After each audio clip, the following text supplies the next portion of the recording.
Each year, for every church that opens in North America, nearly 3 are forced to close their doors permanently.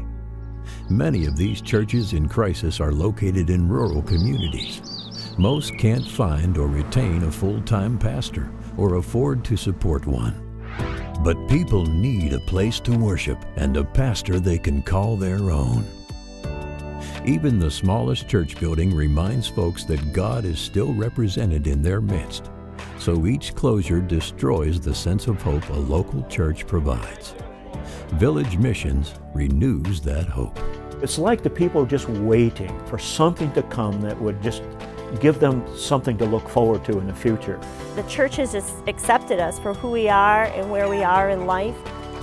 On the hardest day of my life, without this church and this pastor, I just don't know what I would have done.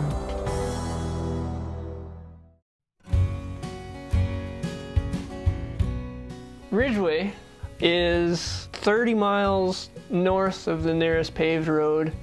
The country out here is wide open. Every person out here is a rancher. It's almost all pasture, grassland, tons and tons of deer, antelope. We happen to live in a place here. There's not actually a town here, but it's kind of a central place because it's on the creek, and that's, you know, when the homesteaders came through, that's kind of where they settled. I love the people. They're so friendly, and they just love to get together and do things. You couldn't ask for better neighbors, better friends, guys to work with, guys to go hang out, go hunting with. But they need the Lord. Well, they hadn't had a pastor here for quite some time. They were just so ready to have somebody come in and help them with the leadership in their church. They were so anxious, and they went through quite a lot of effort to get things ready for us to come here. And when we got here, they were just so excited. And well, I was 5 months pregnant and very sick. And we got here 20 minutes after our house did. So we just kind of sat around waiting for them to get our house hooked up, and everybody from the area came and helped us unpack our things, and they brought cookies and juice, and people had us over for supper that night, and they were just so warm and loving, and they just really received us well. In order for us to have any kind of a ministry with them, we feel that we need to earn their trust, and we need to get involved in their lives. People call sometimes and ask us to come and help them with things. We help with brandings and working cows, preg checking, shipping calves, working sheep, fixing cars, pickups, tractors, going out and doing some farming, fencing. We have a ladies' prayer group we do once a week. I go to that and I help with that. People like to just sit down and talk. People will just call us up out of the blue and say, will you come over for supper? And we'll just go, and we're just here. I think more than anything, just spend time.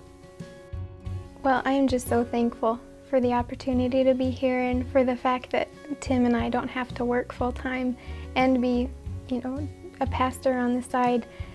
Because we don't have to work, we have so many more opportunities to minister to people, to be there when they need us, and to be available all the time. And it's just been such a blessing to us to have the support that we need to be here. I was very hesitant about being a pastor, you know. But, you know, what I'm doing here is the greatest job on earth. Every day, I get to proclaim Christ.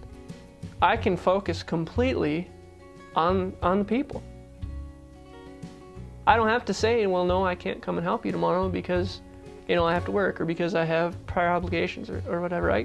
I'm available at any time, 24 hours a day. It gives you the freedom to be Christ to them. It gives you the freedom of being able to, at the drop of a hat, go anywhere to minister.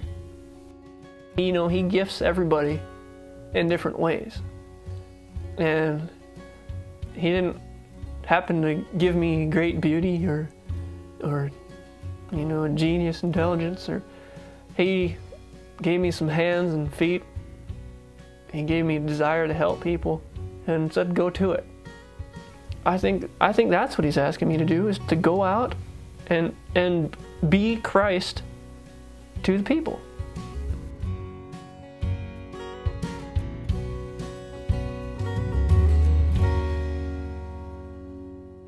Village Missionaries, serving people in the out-of-the-way places. They're called by God to preach the word and love the people. And that's what they do every day. Because keeping country churches alive is what really matters to God.